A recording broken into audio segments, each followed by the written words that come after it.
I'm not looking forward to the confrontation. My wife, 29, of 7 years had cheated on me with one of her longtime friends in mid-July. I discovered text messages back and forth between them after getting suspicious and finally checking her phone. The texts I read were from a day after D-Day, about how good their sex was, I love you, and even discussing a mild fight we had where she recounted things I said and they both laughed about it. I tried to explain that we may be entering a new stage of marriage where we are comfortable and complacent. It might feel a little boring, but maybe that's just how things get once you're married for more than a few years. But she is convinced that is wrong and we've drifted apart. Despite spending our days together full of good conversation, good sex, etc. She doesn't know that I know. I've talked to a lawyer and have divorce papers in the works. Note this is the second time she did this. The first time she cheated when we were dating. We had a 6-month split, worked things out, got back together and later married. On the rare occasions we talk about her past infidelity, I've told her if she ever does it again, we're done. We've been fine for 6 years with no problems. About a year ago she began getting a little colder and wouldn't accept my affection. Things like she didn't hug me back at all. I guess this distance culminated in her affair. Fast forward to today, I've known for 3 weeks and have been waiting for paperwork before confronting her. At first she was clearly not interested in me, but this week she seems to be feeling more guilty about her actions, and a little more interested in me. She has been trying to do what she can to make up for her actions in her own way.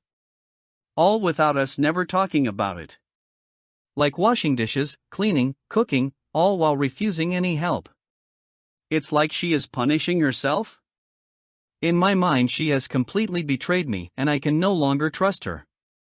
She has caused me such pain and cannot possibly love me if she is able to do all that. Financially we have been okay but struggled a bit because she doesn't want to work. She is finally working for a year but it's a minute-wage part-time job and barely covers her bills. I feel like I have to pull all the weight and she is not really my equal. At the same time I still care about her, value the life we built, and will worry about what will happen to her. I think she could easily fall into a deep depression. There is really only one way forward and that is divorce. But I am worried about how she will take it and it will be hard to resist taking her back. I almost wish she would happily leave with her new person. I know I have to divorce her, but not looking forward to the heartbreak, loneliness, and whatever else I can't even predict. How do I do this? Update. I guess I got ahead of myself with that 3-day countdown. The papers took a lot longer than I was told. Well, now I have them and all the pieces are starting to fall into place. I am planning to have her served a week from today, but as we all know, things may not play out exactly as planned. My soon-to-be ex-wife still has no idea that I discovered her cheating over a month ago and have been planning for our separation. I have been living with her and acting like nothing is wrong for this whole time. And she is completely oblivious. It has actually been difficult to not catch her. I've seen her texting him and would have caught her 15 times over at this point. She never even changed her password, and she still talks about him like he is just a friend of hers. It can be hard to keep my cool when she is talking about him, but I do what I have to do. Sometimes I feel like secretly plotting against her to pull the rug out from under her is wrong. Not wrong to do to her, but immoral for me to do something like this, regardless of who was on the receiving end. Some days it is difficult to hide that I am angry with her about what she did. Some days it feels like some weird dream I am living in. We had a big fight about our relationship, in which I was able to call her out on lots of her poor choices without giving up the fact that I know about everything.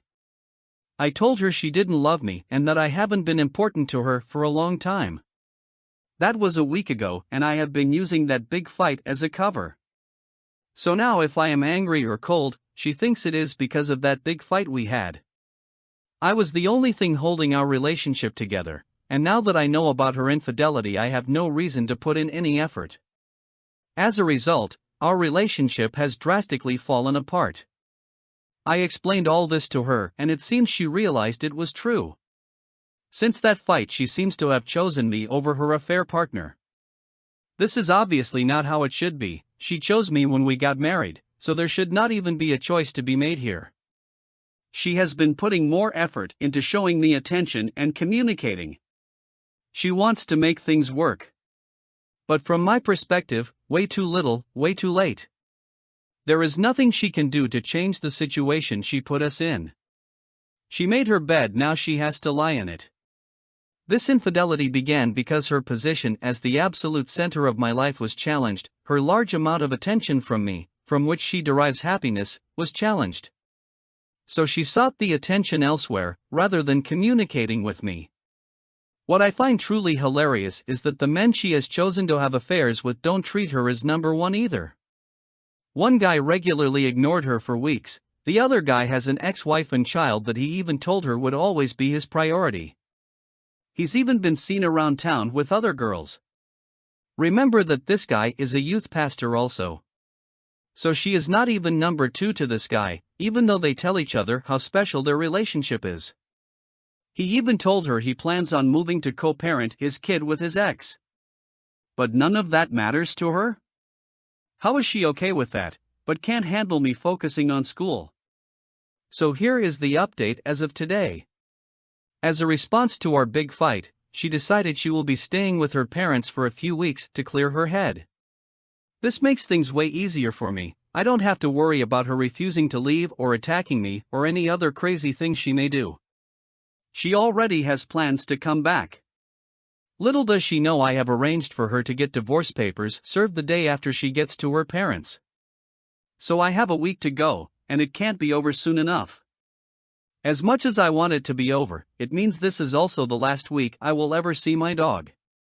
It really sucks. We are super attached. But I have no hope of keeping him. There are some special circumstances that I don't want to explain, but it's basically impossible for me to keep him. I am going to miss him a lot.